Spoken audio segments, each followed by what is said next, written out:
Делови за автомобилската индустрија за светски брендови ќе се произведуваат во технолошко-индустријската зона во Тетово. Над 400 нови работни места, повеќе од 20 милиони евра нови инвестиции и зголемен развој на македонската економија. Надлежните велат дека по неисполнетите ветувања од минатата влада, турската компанија Java Automotive влева нова надеж за развој на овој регион.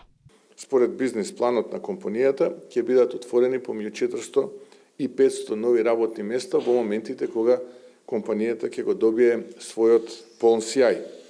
Дополнително проектот ќе има значително позитивно влијание врз извозот, бидејќи нивниот план е извозот да стигне до 45 милиони евра годишно.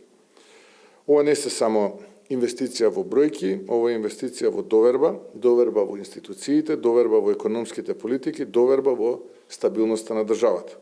Официјалниот старт на производството ќе започне некаде крајот на септември.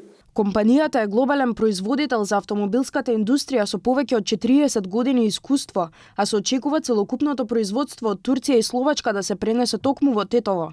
Во текот на 2025 година, компаниите во оваа зона реализира производство во вредност од над 6,4 милиарди денари, извоз на производи и услуги од речиси 9 милиарди денари и обезбедија работа за 1845 лица.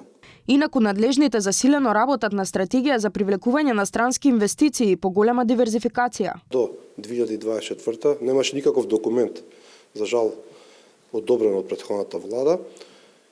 Во текот на 25-та се формираше работна група во која работи на новата стратегија за привлекување на инвестиции, која ќе биде, планираме да биде со важност 2027-2037. Неоперативните зони, што се како Телчево, Берово, Виница и уште неколку, врз основа наша претходна анализа, ќе се трансформираат во индустријски зони.